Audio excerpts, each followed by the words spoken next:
we are. Here you are. Yes, here we are. I wore those. This is going into our 12th year? No, you're way ahead of yourself now. We're still in the 11th year until November.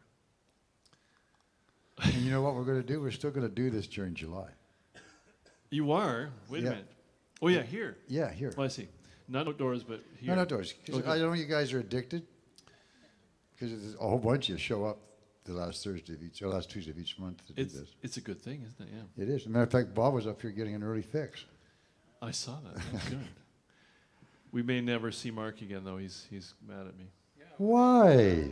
We were trying to line up a little reno at his place, and it didn't work out. He was gone, and he thinks it's my fault. I think it's his. And we're spatting without words, though. Yeah. Two well, guys for the with love all of the words, get down here, That's Mark. right. You're watching tonight, and I know you are, just to find out if we're talking about you. That's right. We want to have some words. If not, I'm going to phone you or text you and tell you to watch because we were talking about you. Mm-hmm. We miss him And already. then you'll tune in just to find out what we were saying. I hope so. We love you, Mark. Come back. Yeah, so we'll be here in July. Good. It always trails off a little in the summer, but this is good. No, this is still okay. This is like... Murray came back. We haven't seen Murray for a while. I noticed. There he is. Maybe, no, you've been in this room, have you, Murray, or we're just upstairs? Wow. So how long ago was that? 2.5 years. Since you moved down? Yeah. 1965. No, not 65. 2015. Right. Yes, that's right. 'Cause I turned 65. That's why I took this place. Okay. Because my old age pension would pay my house rent. So we've been here 2.5 years, Murray. But glad to see you. I didn't recognize him at first. His hair is a little different. So is yours. Yours is a little bit grayer. No. Yeah. No. It's no gray up Staff, there. no. Sophisticatedly. Sensually silver. How much you That's what pay they for call that? it, yeah. A lifetime. Ladies and gentlemen, Bill Levity will be your host tonight for The Love of Words. Will be. Thank you. I will be. Yes, apparently some other guy filled in last month. I don't know what happened. Things got crazy. Bob, why didn't you keep him under control? You know the rules. I was enjoying it. But what? Oh, you're no help.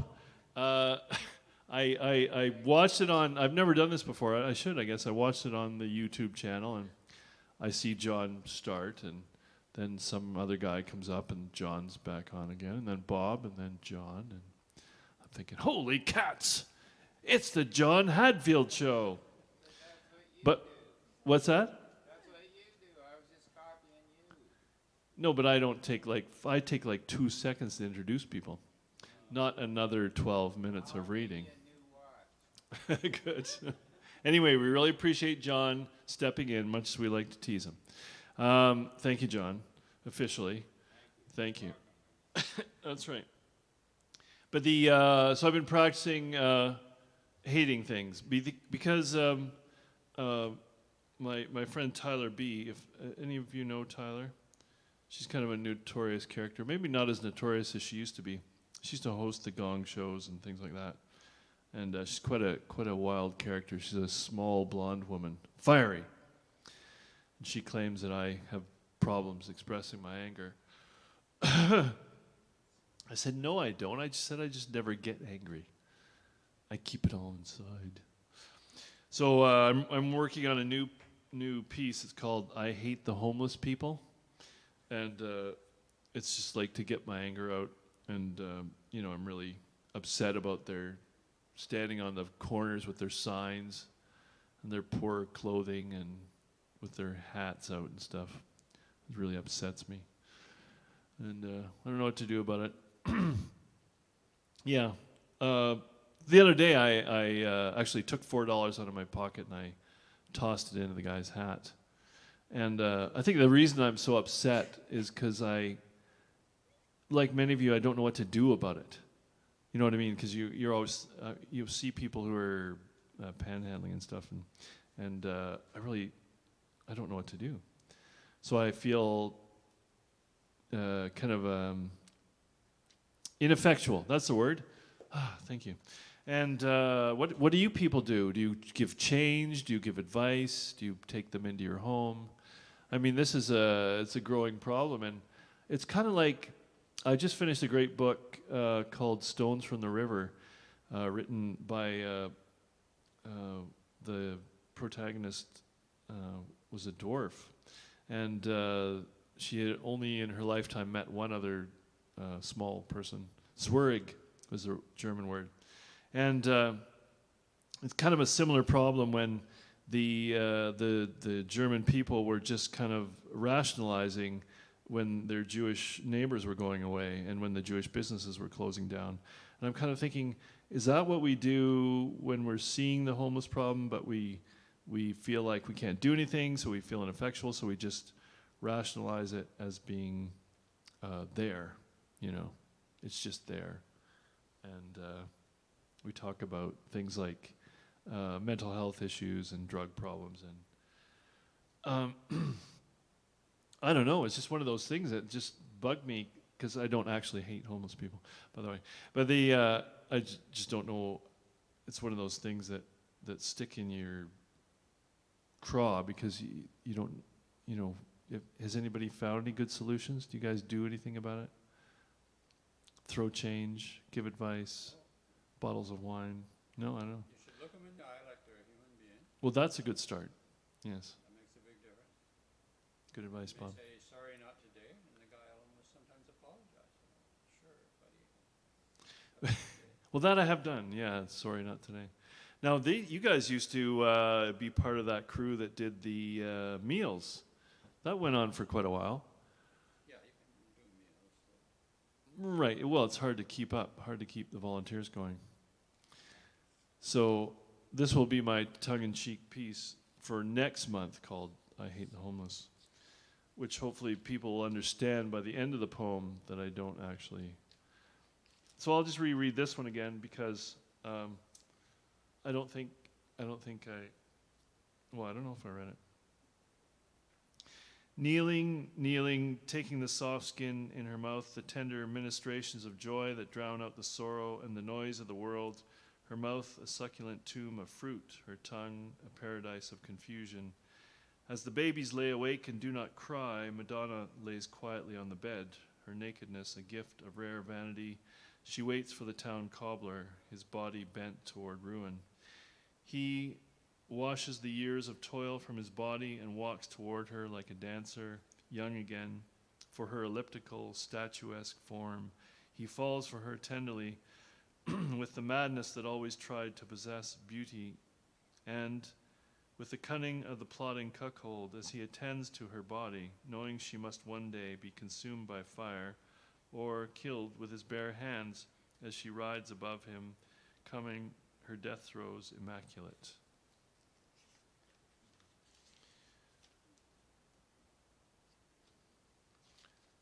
That appears to be the only poem in here. So I think when I give John a hard time, it's probably because I couldn't read for 37 minutes. That's probably what it is, John. 37 now? No, I think it was 57. You're right. So who do we have? Bob is so ready and was doing his meditations earlier. We should bring him up. I don't know if you want to use the Fred Astaire stairs, Bob. You find them less friendly? Confusing with the light? It's, I'm not effectual on the stairs, but Okay. No, I wasn't teasing you. I just wondered. impression, but not that kind. Okay.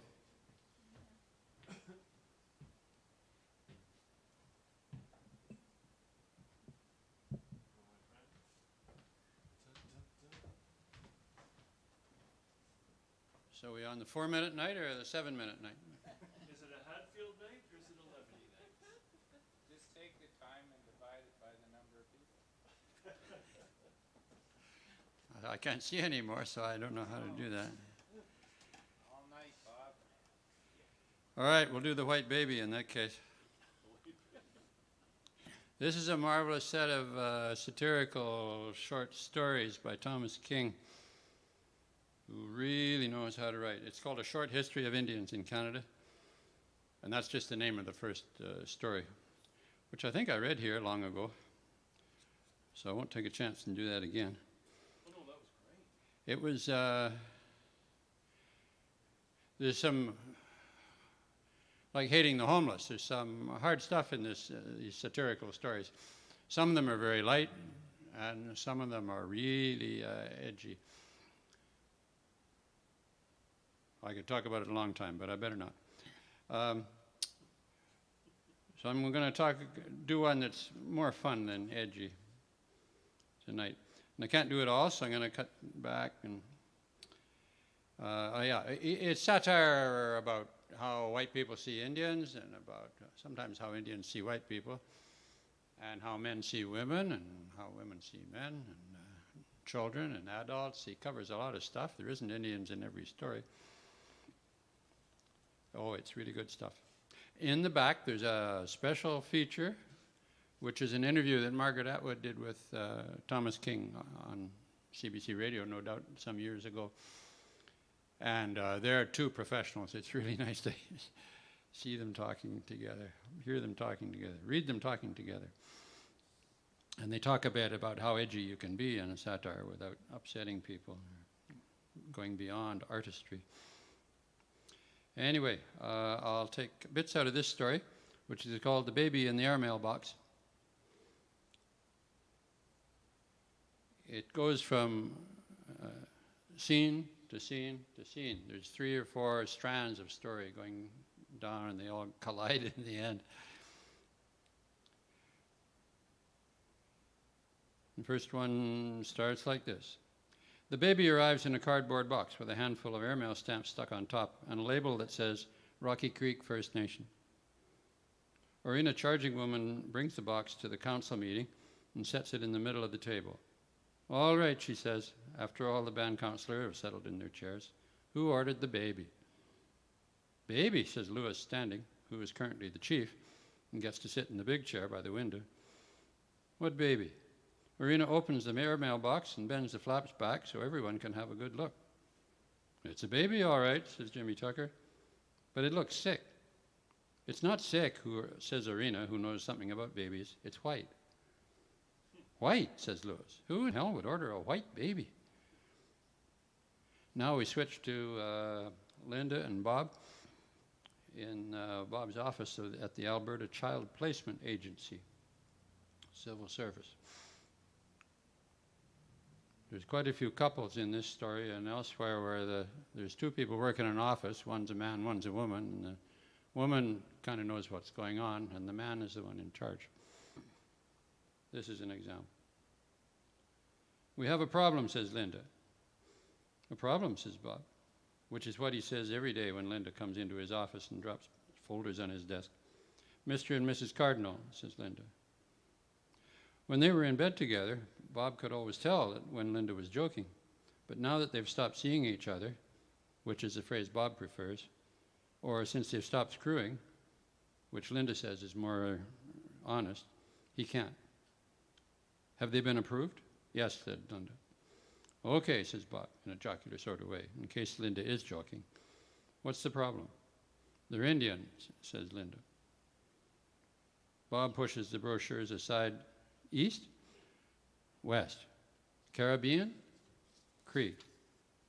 There's a problem, says Bob, who can't remember if giving babies to Indians is part of the mandate of Alberta Child Placement Agency or not, but he doesn't remember any explicit prohibition. Linda stands in front of Bob's desk and puts her hands on her hips.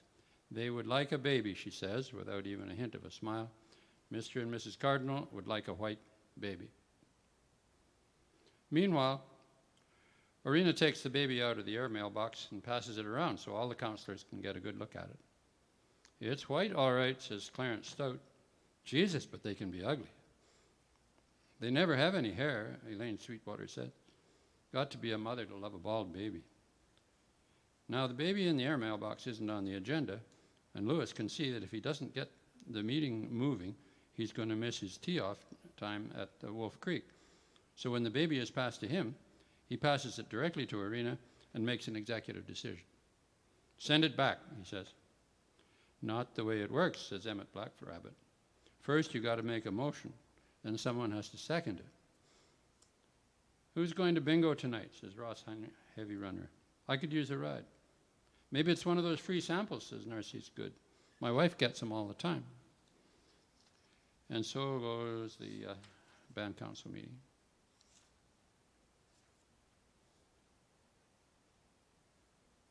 Well, we'll get back to the adoption office here. Bob has to get the coffee and the donuts himself. Black with no sugar, 1 cream with no sugar. We try to match our babies with our families, says Bob. He folds his hands in front of his face so he can smell his fingertips. I think you can see why. Sure, says Mrs. Cardinal, but lots of white people have been adopting red babies. Yes, says Mr. Cardinal. You see black babies with white parents, too.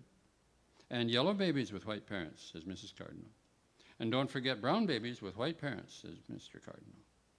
That's true, says Bob. And my administrative assistant, Ms. Blankenship, can tell you why. Sure, says Linda, who is particularly grumpy today. It's because we're racist.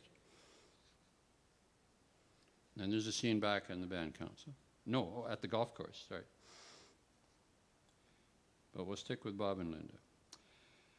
We're not racist, says Bob. It's simply a matter of policy. So race isn't a consideration, says Mr. Cardinal. Absolutely not, says Bob. We're not allowed to discriminate on the basis of race, religion, or sexual orientation. So, says Mrs. Cardinal, how do you discriminate? Economics and education, said Bob.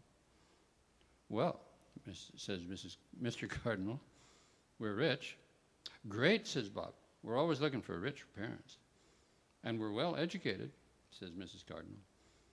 Mr. Cardinal has a master's in business administration, and I have a doctorate in psychology. Terrific, Bob says. I'm a college graduate, too. We love children, Mrs. Cardinal says, but we also want to make a contribution to society, says Mr. Cardinal. White people have been raising our babies for years. We figure it's about time we got in there and helped them with theirs. Admirable, says Bob. Both of us speak Cree, said Mrs. Cardinal. Mr. Cardinal sings on a drum, and I belong to the Women's Society on the Reserve. And we know many of the old stories about living in harmony with nature. So we have a great deal we can give a white baby. Bob chats with the Cardinals, who reassure him that they would make sure a white baby would also have ample opportunities to participate in white culture. We'd sign up for cable, Mr. Cardinal tells Bob. Spectacular, says Bob. And he assures the Cardinals that their case is his #1 priority. Call me in a week. After the Cardinals have gone, Linda comes into the office with a fax and drops it on Bob's desk from shoulder level. There's a big bingo game on the reserve this weekend. Fabulous, says Bob, who is running out of adjectives. And he's sorry that Linda has started dropping things from his shoulder level instead of bending over the way she used to when she wanted him to look at her breast. One of the prizes, says Linda, is a white baby. So you can see things are moving to some collision point, and the bingo game is a great scene. Okay, that's it for tonight. Thank you, Bob.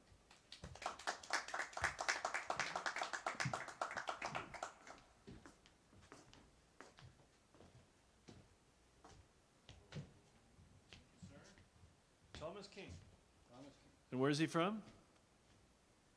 Oh, a lot of places, U.S. and Canada. Oh, born in the U.S., you think? You know, I think he was born in the U.S. He's a professor in Guelph, I think now. Guelph. Oh, my God. He writes mostly about southern Alberta and Right. there. Hmm. There's a marvelous cross-border thing where a Blackfoot goes down with her son, who's embarrassed about the whole thing, a little kid. Mm-hmm. She goes down and visits a sister in the States, Salt Lake City. Mm-hmm. Then she comes back and they say, "What nationality are you?" And she says, "Blackfoot." "Oh yeah, are you Canadian or are you American Blackfoot?" "Blackfoot." And so she sticks with this. The Nice. kid is embarrassed because he's making a fuss. Yeah. So she waits it out, and well, I can't tell you the ending, but Oh, it damn. was quite exciting. Lovely little story. So that's Thomas's geographical territory. Right. Okay. Gotcha.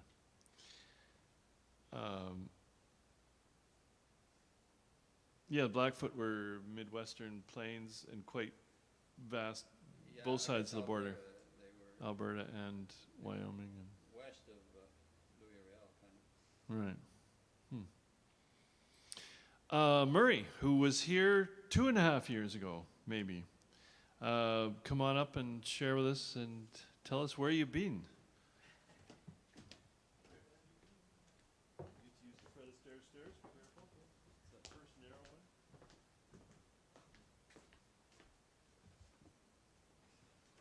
Okay.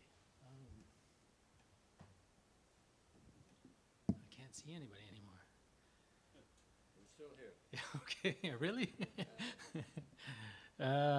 Thanks. I haven't been here for a couple of years. I don't know why. It's just kids and all, you know. It's been. I wrote a little short piece this afternoon that I wanted to sort of sort of read as a warm-up piece. But what I wanted to do is to read from a longer piece that I've been working on, one section of the longer piece. So if I could read that afterwards, I'll fly into that. But the first thing, this thing I wrote this afternoon, I don't know what you call it. I was out cutting the grass. You know how it happens. It's called In the Clover. It's kind of a breakup song, I guess, you know.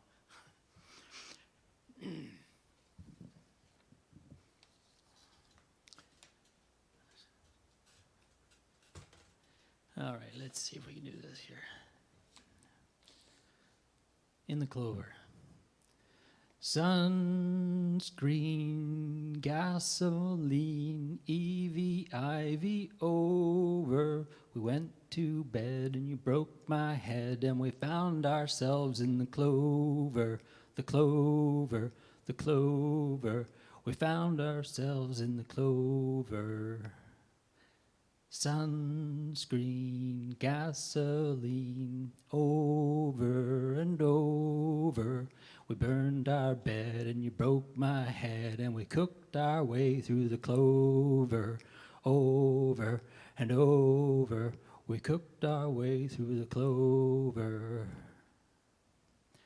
Sunscreen, gasoline, our clover days are over. We went to bed and you filled my head with panic and disorder.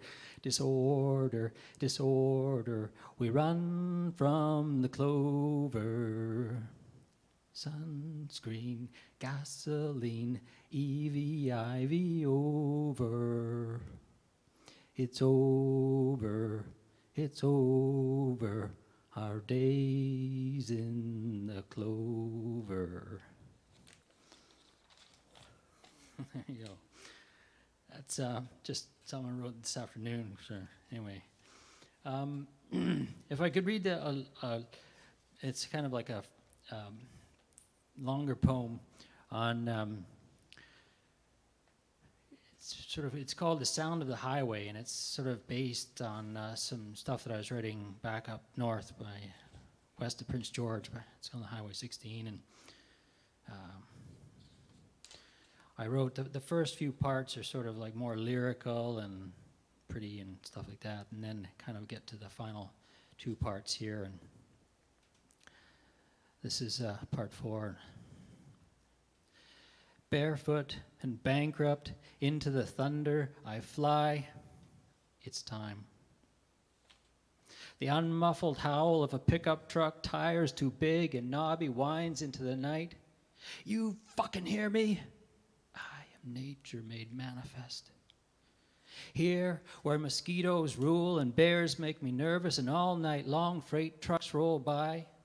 Here where the clanking gear down fat flab of your brain in a hot metal case cooking from too much caffeine, and I need this job and this has to be here by morning.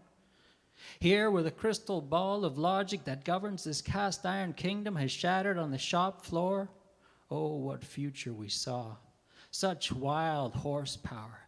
The shining chrome of the western star headed for the high country. The driver scarcely in control. What divine madness will save us now? Now that the engine is overheated, now that the bearings are wearing thin, now that the connecting rods have lost all connection and only the flywheel spins freely. Here where driving a truck has become easier than walking, and we've been driving for too long because we don't know the cost of tomatoes and lettuce from Mexico.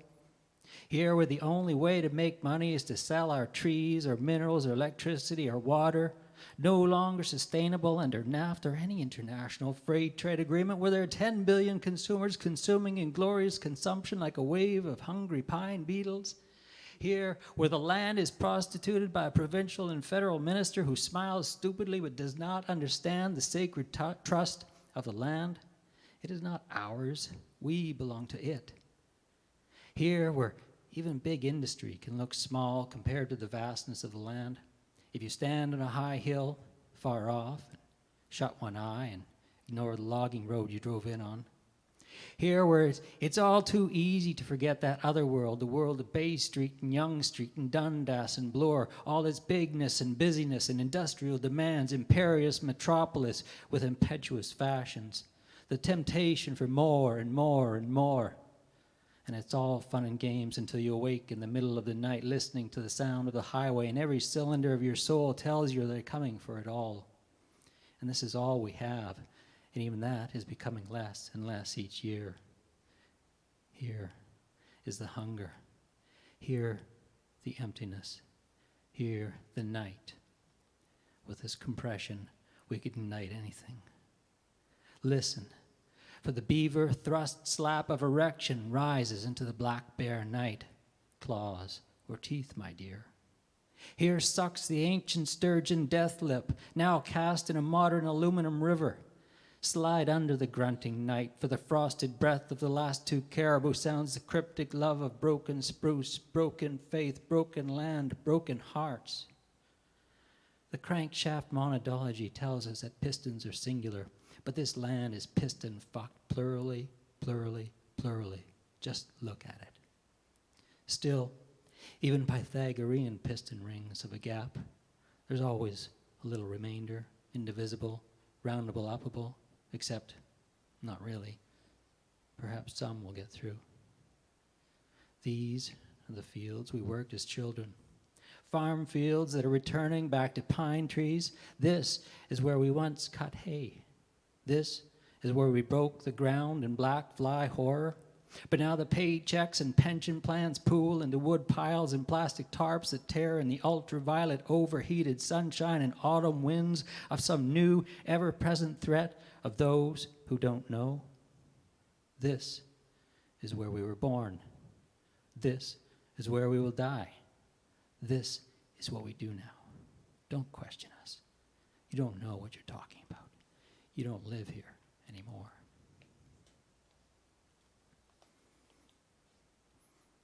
A moth flies to the computer screen.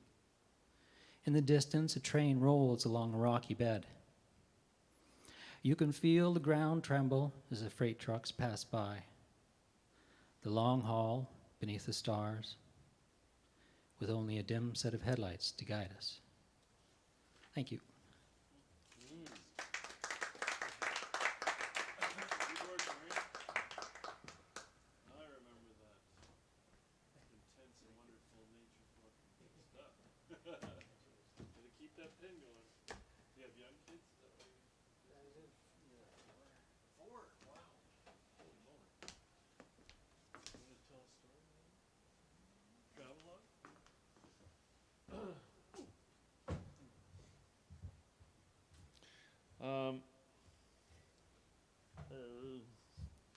Rachel, apparently, has a minor treatise on the importance of portraiture in the 21st century to share with us. No. I thought that would be right up your alley. Okay, well, the only thing we can do then is bring John on in the dark, and then as the lights come up, we can have him walk backwards in slow motion off the stage to tick down the minus 49 minutes that are his slot this week. So, John, what have you got for us? He's fresh out of the garden, and he's got his computer on. So come on up, our affable co-host from last week, or guest host. Sorry, you're a guest host. My left foot went to sleep.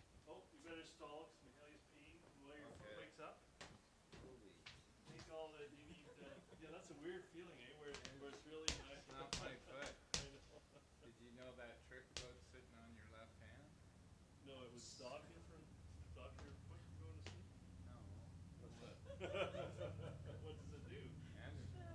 Andrew, well, he can tell us during his. It's not very nice. Oh, Well, I mean, it can be very nice. that Andrew's got some dark secrets, all right.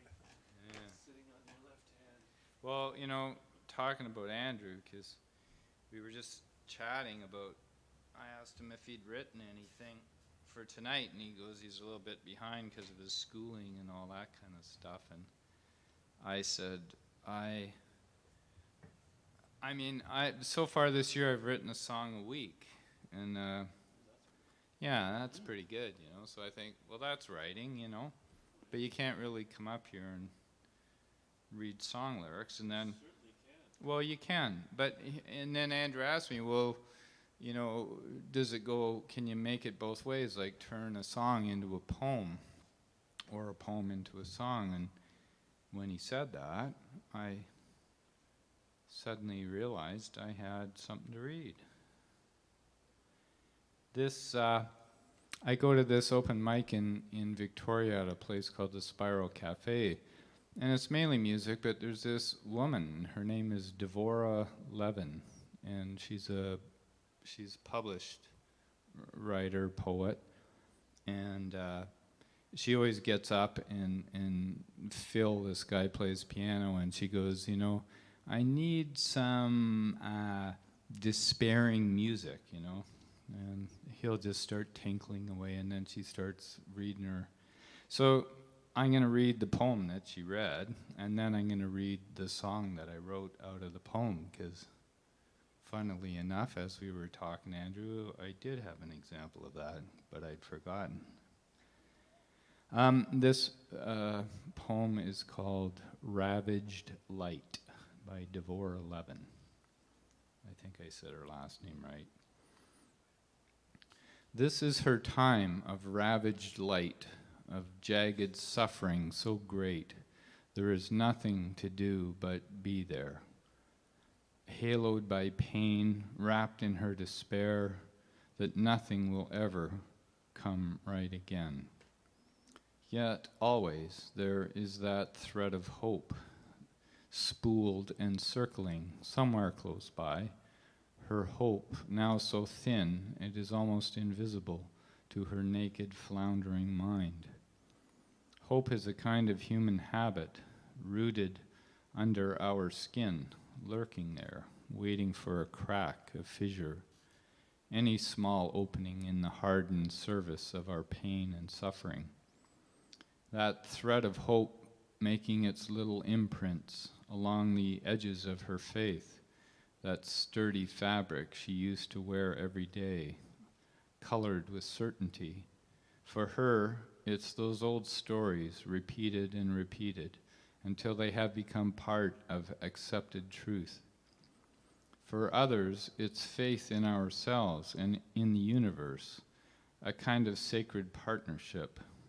Sometimes it is simply faith itself floating out there, suspended, a kind of comfort space station, to be visited when those dreaded improbabilities lift us into zero gravity. Faith is a place to wait for her ravaged light to dissipate, for its hot flare, erratic eruptions to bend themselves and disappear.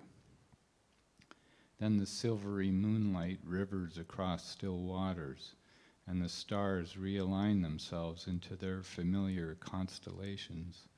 This is her time of respite and fervent gratitude, before the ordinary welcomes her back and daily tasks fill up her hours, and she could pretend that everything will always be fine.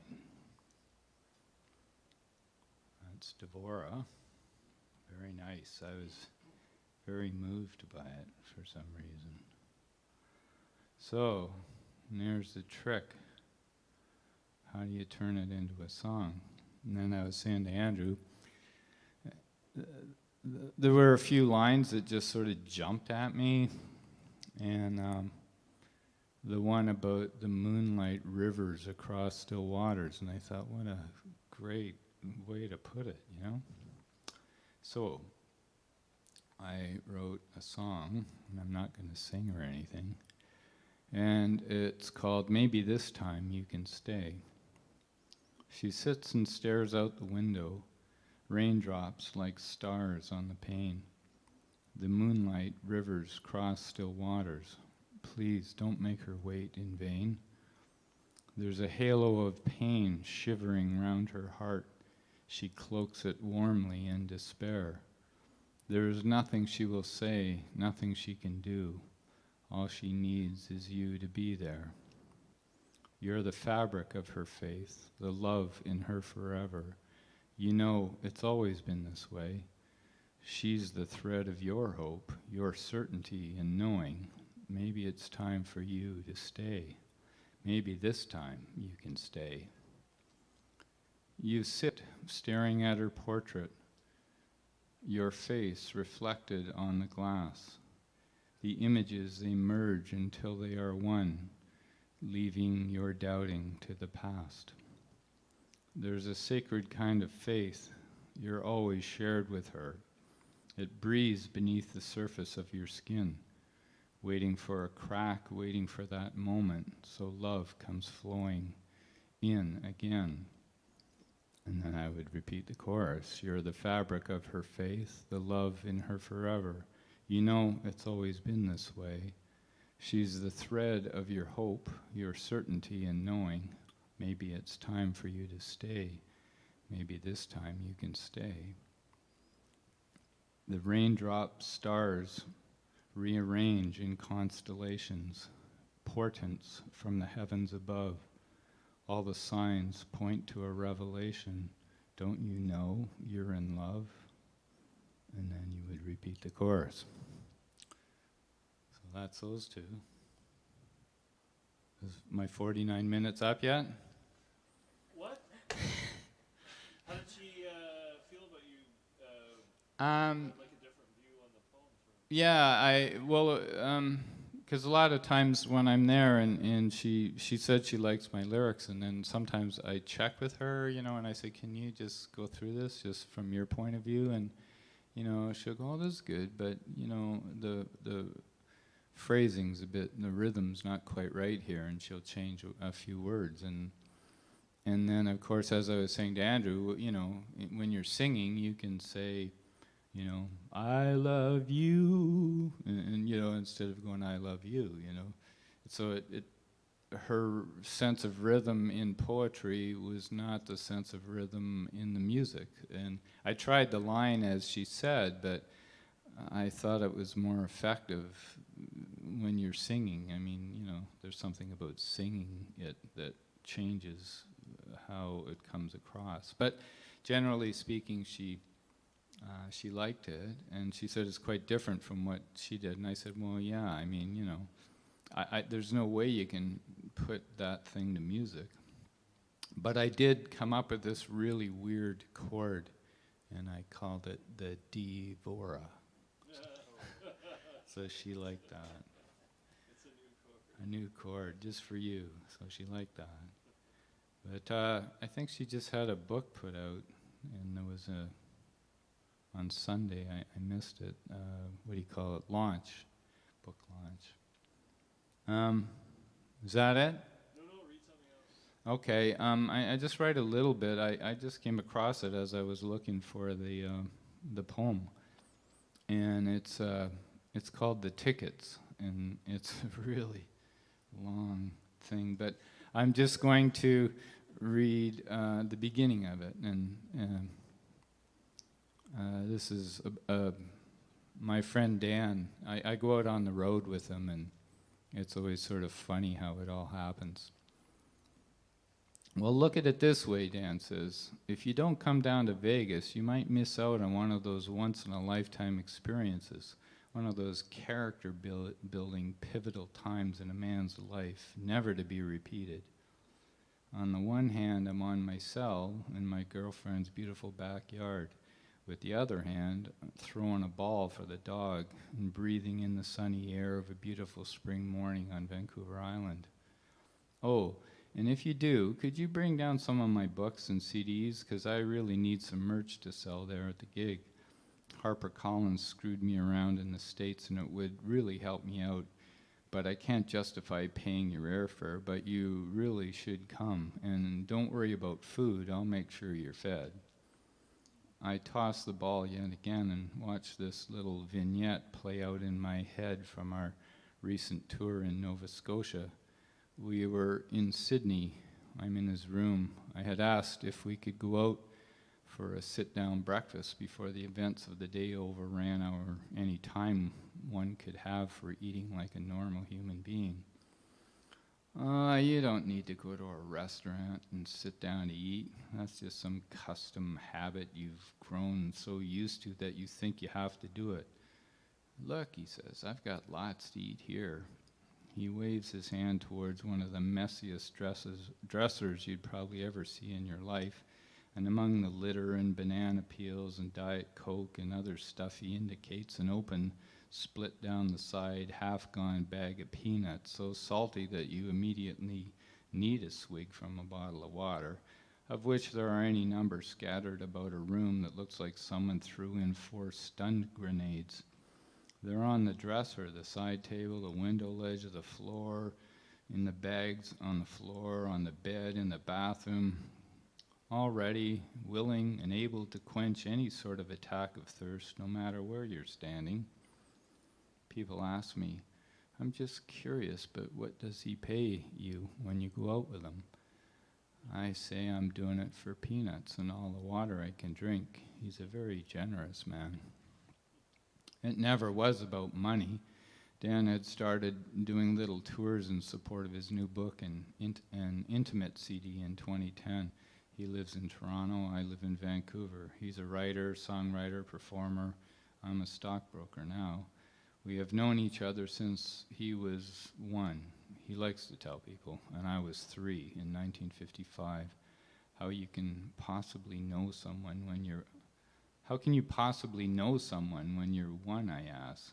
Don't underestimate the power of bonding, he says.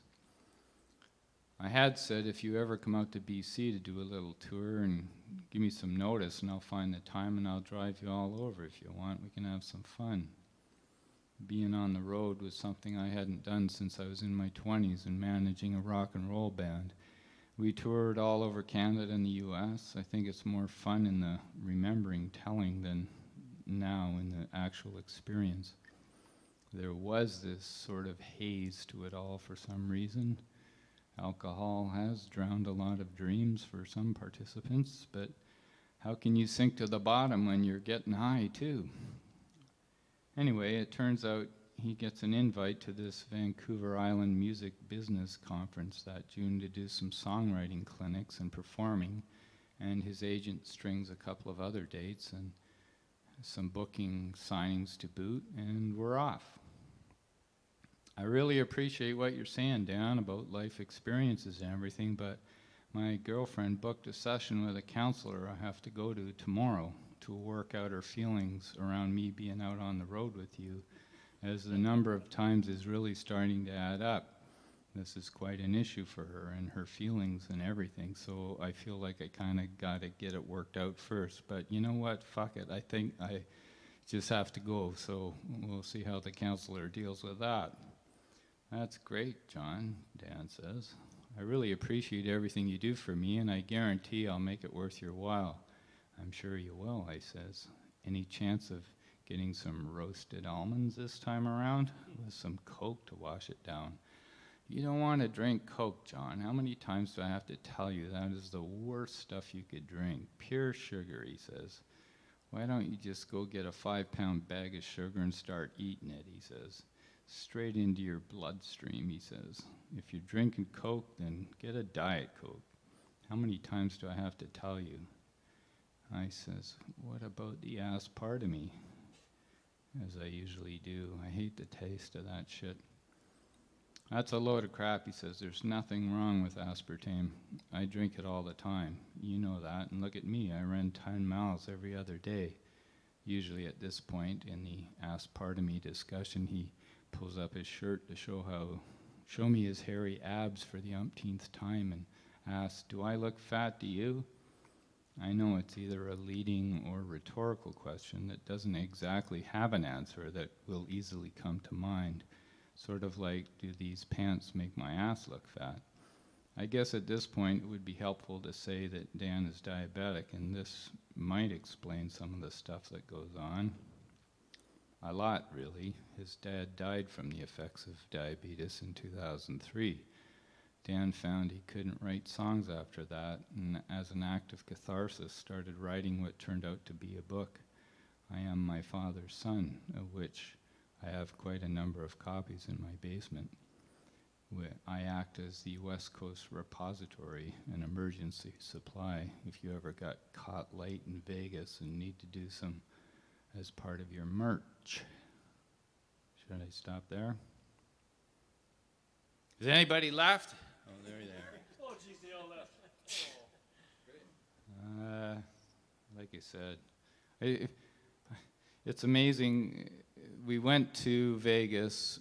The reason we were going to Vegas was to play a gig there, but also, you know, there's a boxer named Manny Pacquiao from the Philippines, and he was fighting somebody in Vegas, and the reason the story was called The Tickets was it was about Manny is well, he's a boxer. He's got 8 different titles and, you know, different weight classes and so on, and he also is a congressman in the Philippines, and also he has a band, and when he gets after he finishes his boxing match, he likes to play with his band, and one of the songs that he loves to sing is Sometimes When We Touch, which is one of Dan's songs, which it has a line in it like a boxer or something faded, you know. So when Dan found out because the guy got on the Jimmy Kimmel show and started singing it, and Dan had no idea about this, and so anyway, long story short, we get to go to Vegas to hang out with Manny and go to the boxing match, which neither of us really gives a shit about, but we got 4 tickets, but we got to get them from Manny somehow, and he's got an entourage in the one of the giant hotels down there, and there's actually 300 people in his entourage, and they've got 2 floors, you know. And we know that his manager has the tickets, but we can never get a hold of him. So, as it turns out, they were, what do you call them, like front row? There's a... Ringside, thank you. They were ringside tickets, and there was 4 of them. And they were going for $15,000 a ticket, like, you know, bootleg out the door. What do you call that shit? So, you know, 4 times 15 is we got 60,000, you know, U.S. And we don't even want to go. And I'm trying to convince him, like, let's just scalp the friggin' tickets. And he goes, oh, you know, Manny's going to be disappointed when he's boxing the guy, and looks down and goes, oh, where's Dan, you know? I says, you really think that's going to happen, you know? He's not going to do that. But anyway, there was quite an adventure with the manager's crazy wife and her lawyer, who was her bodyguard, who was spying on us. And put it this way, the manager's wife was a little more than flirty. And we also knew the manager carried guns in his bag, and drugs, and money, and the tickets. So we devised a way to give a singing lesson to the manager's wife in her hotel room so that we could get the tickets somehow. And we went up there twice to try to pull this off, and it was really funny. And she's jumping up and down on the couch, and, you know, and then he came in the room, and we're just sort of, whoa, you know. But we didn't do nothing. So he goes over to his bag and gives us the 4 tickets, and I got a jacket out of it too. And he didn't show the gun, so that was good. And then and then there's this guy from Toronto with a really sick son. So Dan magnanimously gives the tickets away to this guy and his son. So there's 2 left, and I'm thinking, well, scalp him. That's still 30 grand, man. Like, really, you know? And he's going, no, I can't do that. And he gave him to somebody else, you know?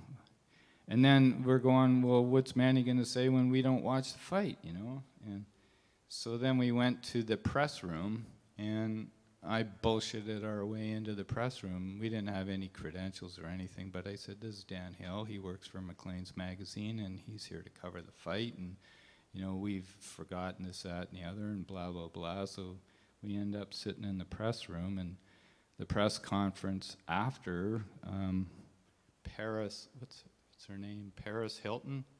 Paris Hilton shows up and sits down between Manny and his wife, you know, and I'm thinking, that's pretty ballsy.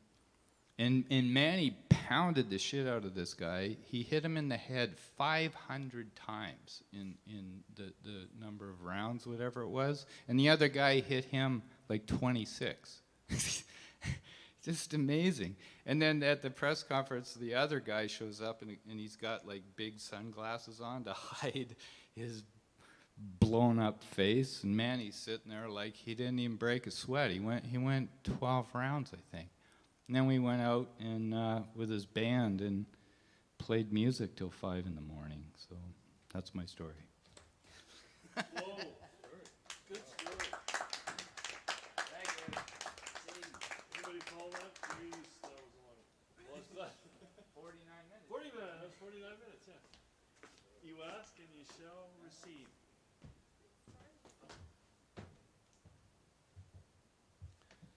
I thought you, he's leaving now. Oh, sure. The narcissistic rampage is over and he's out the door. I'm glad to hear you say that you were in counseling about your girlfriend's fear of your love for Dan Hill, because that's a big issue. I can remember. Well, I don't think it's too well concealed, do you? And I was living with someone, and when I first began theater, and I used to stay out late at night talking with Alex about theater and the play, and she was convinced that we must be having an affair, because why else would you stay out that late? With another man even, it must be something. So I can understand why she's jealous of you going on the road. Now he's calling the host a doofus. What was she? There's all these women that are attracted. Oh, not to you. Well, I'm part of the entourage. Oh, I see. If Okay. you want to get to him, you got to go through me. I see. Women do find you cute. I don't know why. Oh, I see. I thought it was about you and Dan, the closeness, and I completely misinterpreted. I'm sorry. I don't know where your mind is. I don't know. Well, it's just spending a long time with somebody. Never mind. Thank you. Very good story. Mr. French, I know you've been busy. You could give us a story about the clients. No, you can't speak about that, I guess.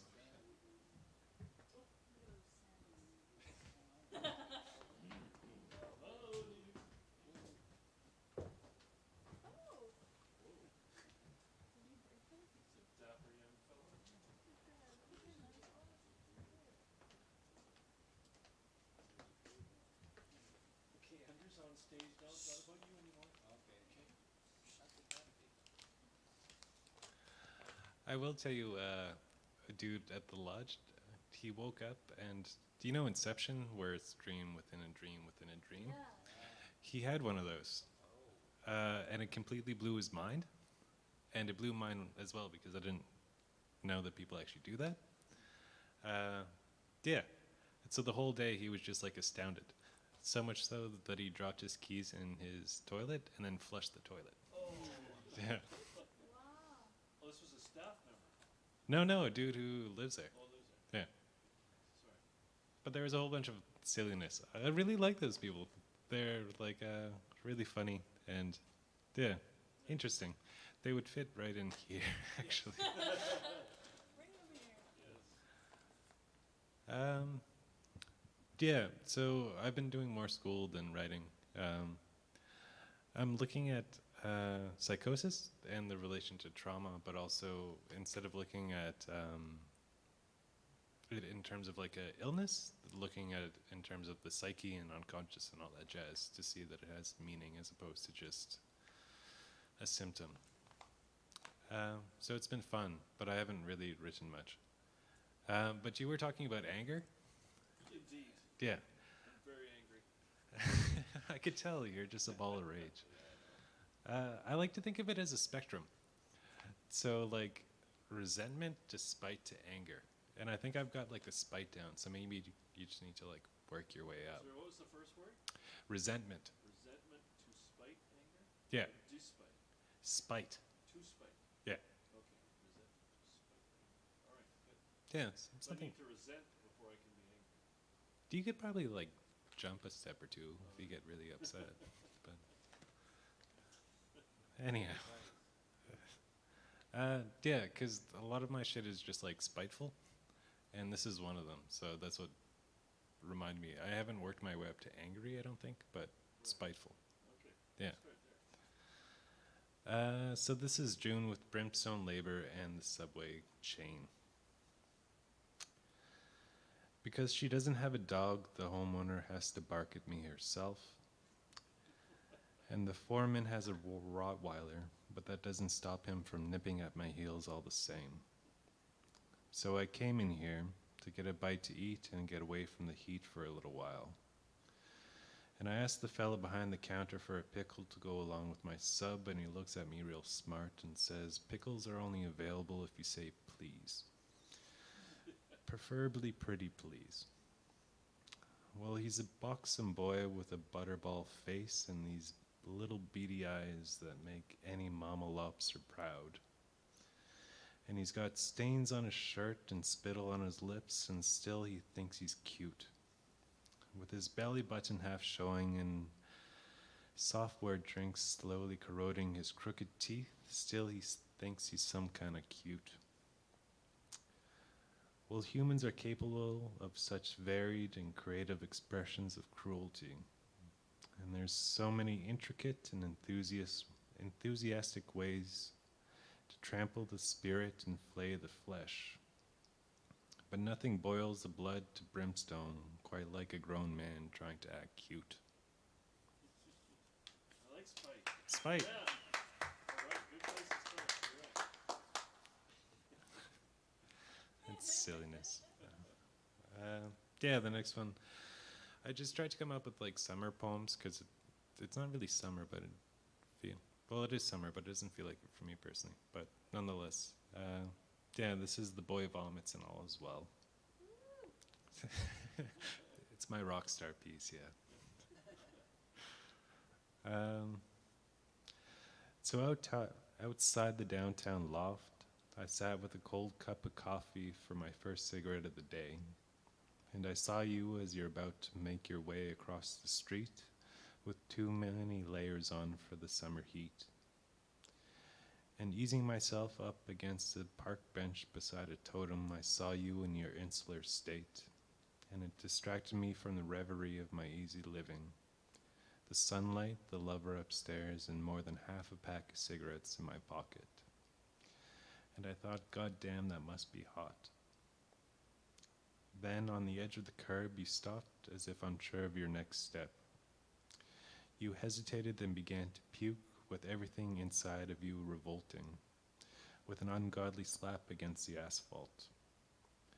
And it was less food than bile and liquid. Everything inside was out there for all the boutique shops to see. Then collecting yourself, you took off like an eager colt, like a marathon runner who had a place to be. And despite my slow-moving grace, God, how I envied you. The way a casual urgency led you down the streets, passing passers-by as if nothing was out of the ordinary, and how 2 blocks down you could abscond yourself from the whole scene and become innocent once again, leaving only me and the street washers to rue your careless ways.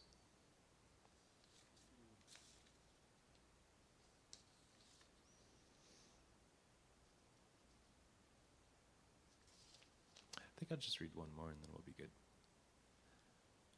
Again, someone. This was from a little while ago.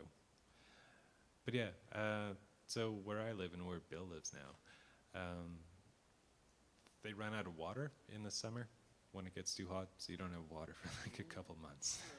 Couple months? Jeez, they didn't tell me that. Yeah. And there's like way too much chlorine in the water right now, so I wouldn't advise you to drink it. No. Yeah. So this was after a summer where all that kind of nonsense went down. It's seeing the straws. 4 summers ago, for about 2 months or so, there was no running water. Everyone had to go to the grocery store to buy jugs of water to make coffee and brush their teeth and wash the shampoo from their hair. And myself, I was sore of heart and healing in harmful habits. And no water only made sense. But seeing the straws, I began to grasp. And I caught a few and began to weave together some semblance of life. So when the water came back on, I'll have to tell you, friends, it was just one more luxury. 2 months, oh my God. Nice. Did you get a rent reduction at least? No, I didn't. Oh, for God's sake. You gotta see more. Maybe it's more. We'll charge you more. Trouble. You can't get trouble like this just anywhere, you know. Enhancing, life enhancing. I don't know about you guys, but I kind of thought that everything perhaps that James Joyce wrote was unintelligible. Like what's the famous one that nobody can read? Finnegan's Wake, right? And so I've had this book for 10 years and I never read it. And then I read it and I thought, my God, this is amazing, and I can understand it. What took me so long? So it's a collection of short stories.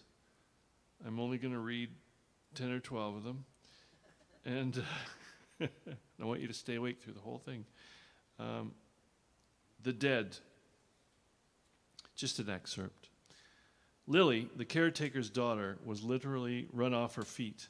Hardly had she brought one gentleman into the little pantry behind the office on the ground floor and helped him off with his overcoat, then the wheezy hall door bell clanged again, and she had to scamper along the bare hallway to let in another guest. It was well for her she had not to attend to the ladies also. But Miss Kate and Miss Julia had thought of that and had converted the bathroom upstairs into a ladies' dressing room. Miss Kate and Miss Julia were there, gossiping and laughing and fussing, walking after each other to the head of the stairs, peering down over the banisters and calling down to Lily to ask her who had come. It was a great affair, the Mrs. Morkan's annual dance. Everybody who knew them came to it, members of the family, old friends of the family, the members of Julia's choir, any of Kate's pupils that were grown up enough, and even some of Mary Jane's pupils too. Never once had it fallen flat. For years and years it had gone off in splendid style, as long as anyone could remember. Ever since Kate and Julia, after the death of their brother Pat, had left the house in Stony Batter and taken Mary Jane, their only niece, to live with them in the dark, gaunt house on Usher's Island, the upper part of which they had rented from Mr. Fulham, the corn factor, on the ground floor. That was a good 30 years ago, if it was a day. Mary Jane, who was then a little girl in short clothes, was now the main prop of the household, for she had the organ in Haddington Road. She had been through the academy and gave a pupils' concert every year in the upper room of the Antient concert rooms. Many of her pupils belonged to the better class families on the Kingstown and Dalkey line. Old as they were, her aunts did their share.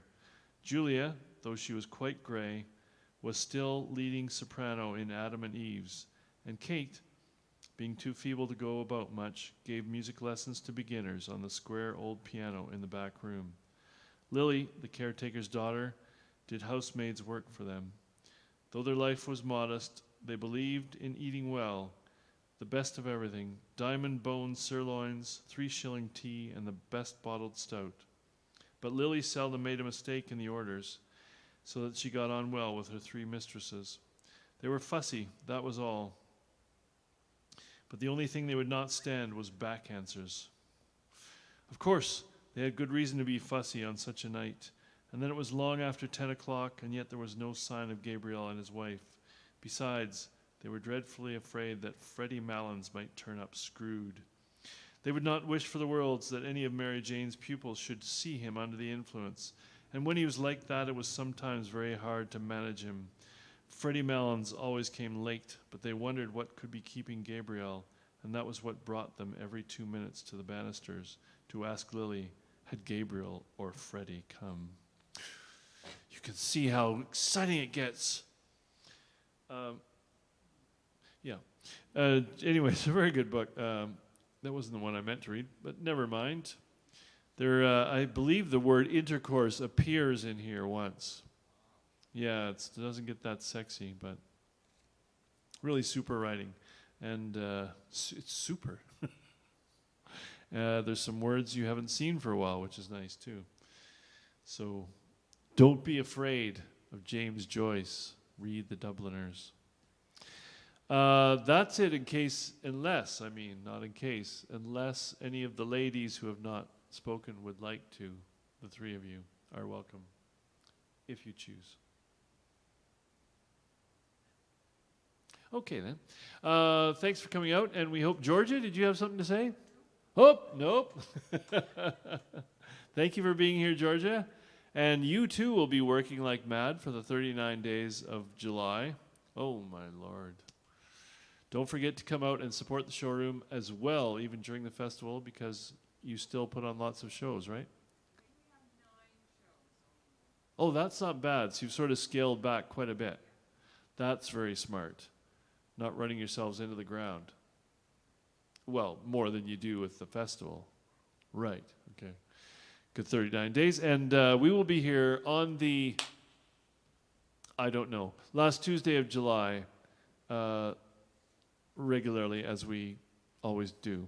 So don't be afraid to come out in July, even though you're probably doing a lot of swimming and eating of steaks and things. And don't forget to support Mr. French and Ms. Twizel on the second Tuesday of the month at the Café Lévis at 7 p.m. Right? Yeah. Did I get it right this time? Oh, wait a minute. Did Primer come out to your reading this month? I'll never tell. You better. I'll find out. Oh. Thank you very much for coming out, and I hope you come again. Good night.